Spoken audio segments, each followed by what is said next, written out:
Welcome back. You're watching the Small and Mid Cap Show, and in this segment, we're also joined by Mr.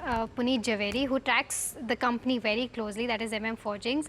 And of course, we're joined by Mr. Vidyashankar Krishnan, who is the Vice Chairman and Managing Director at MM Forgings. Welcome to the show, Mr. Krishnan. My first question to you is that, for this quarter, revenue was up roughly 3%, net profit was also up 3%. I want to understand from your perspective, your sense of how the quarter has gone by and how you are seeing FY25 shaping up. Yeah, hi, morning. We see this quarter past rather, somewhat range bound, and as you're aware, both revenue and profits have been at about 3% up. EBITDA has improved from 17.4% to 17.1 to 19.4, showing a very healthy improvement. We are on track towards reaching close to 20% EBITDA margins by end of this fiscal, for sure. Well, Mr. Krishnan, good morning, sir, and Puneet here this side. Thank you so much for joining us today. I just wanted to start with, continuing in this particular quarter, you mentioned about DVS Industries, which is one of your key subsidiaries. I just wanted to talk about, the business opportunity for this particular subsidiary. You've seen a good growth in this particular quarter for sales of about 15% odd. How are you seeing this particular opportunity for DVS specifically, and can you tell us more about the capacity currently and the segments that it caters to? Okay. DVS is serving the LCV and tractor markets. And as you are aware, tractor markets are doing pretty strong. Though in Q1 it was a little bit duller, but Q1 of this year for us was a lot better than Q1 of the previous year. So DVS did a little bit better in this year. So we expect DVS has a capacity of around 25,000 cranks and is currently clocking around 18 to 20,000 cranks a month, as against a capacity of 25 to 28, depending upon the model mix. We are expecting that we'll hit 28,000 cranks in the next 9 months. So would that need any kind of capacity expansion going forward, because you're around 20,000 cranks already? And for this particular year, can you quantify any kind of number that you're targeting for sales growth for DVS specifically? Because we've seen while tractors have done well, CVs have pushed back the recovery in the second half of FY25 only. So for tractors specifically, are you seeing a better Q2 because monsoons have also been better? And any kind of sales quantification that you could give us for DVS, any kind of target or range that you might have? Certainly. Tractors have done very well are doing reasonably well in Q2. They're very strong. So July, August, and September are expected to be strong months for the tractors. DVS should do about 15% plus this year compared to the previous year. Right. Mr. Krishnan, you've mentioned in one of your con calls that you're working on cost compression strategies to improve margins. Your margins have improved this quarter and moved to that 19% mark. I want to understand that whether this 19% mark is sustainable, or do you see an upside from here? We see this around 20% mark to be sustainable. 19.4% should grow to around 20, close to 20 or about 20. And should be sustainable at those levels, for sure.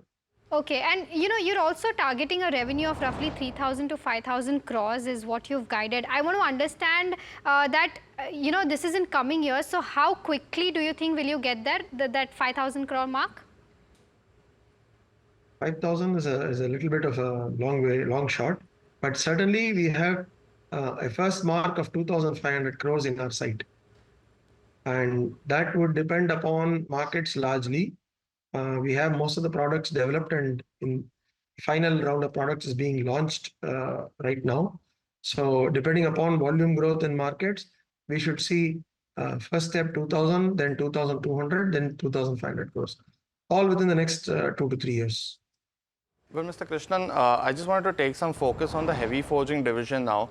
You had mentioned that you've added in the last quarter. You mentioned that added about 8,000 ton mechanical press.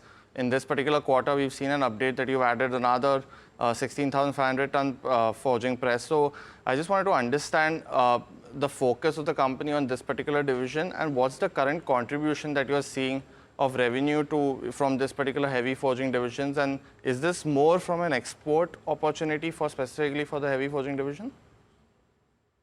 I also wanted to highlight this when I had the time. So we are focusing quite a bit on the heavy forgings division, as has been in the last few years. And continuation of the same theme, we have procured a 16,500 ton press, the largest of its kind in the world, and obviously in India as well. And commercial production will start in the next 12 to 15 months, sometime in H1 of F26, FY26. This press will enable us to produce forgings in the region of 150 to 300, at least 150 to 250 kilograms, front axle beams, crankshafts, and some railway products. This will launch us into the biggest league of forgings that are produced on mechanical presses globally. Okay, Mr. Krishnan, I also want to understand that your exports have shown growth in the past few quarters, and right now it's 38% of your total revenue. So, going forward by the end of FY25, what is the kind of mix that you're aiming at from the 38% mark? Will it move upwards? And are exports more margin accretive for you? First question first. We would expect exports to be range bound because global markets are a bit sluggish as we go on, and F25, rest of calendar 24 is expected to be a sluggish year globally. However, with new products coming in, etc., we should hold our ground. So exports in the range of 38 to 40% should be held. And yes, exports are a little bit more margin accretive than domestic. Just one final question, Mr. Krishnan. Now, last quarter when we spoke, you did mention, that the acquisition of those two companies and handling the crankshaft machining facility that has been progressed, and there was some slow progress in the last quarter. I just wanted to understand any kind of update on that, and specifically on the export market, you did mention a slowish calendar year 24. For 2025, is there something specific that you are looking at that might bring the growth? Because we've seen the North American truck orders on a month-on-month for the last couple of months come down now, although they are looking at 2 years from whatever orders we get now. How are you seeing these two things going on? So specifically on the acquired companies and specifically on the export market, and what do you think of the North American truck orders currently? DVS we already spoke about. The other company that we significantly acquired was Kafoma. And Kafoma has done doing reasonably well, with volumes from Kafoma slated to go from around 4,000 cranks a month comfortably to around 7,000 cranks a month over the next few quarters. And the point is that Kafoma has been merged into MM Forgings. So that merger has been completed as of 1st of April, and that was done by about end of May, and it's effective from 1st of April. So all the numbers that we're reporting includes Kafoma as part of MM Forgings. Right. Okay. The crankshaft acquisitions are expected to do well. Going forward into the global markets, we would say that our customers are telling us that calendar year 25 is expected to be strong for the CV market because they have an EPA deadline coming up by end of 2025. So 2025 is expected to be a strong year for global element CV market. Right. Mr. Krishnan, well, thank you so much for giving us those insights on MM Forging, and thank you so much for taking our time and speaking with us at NDTV Profit.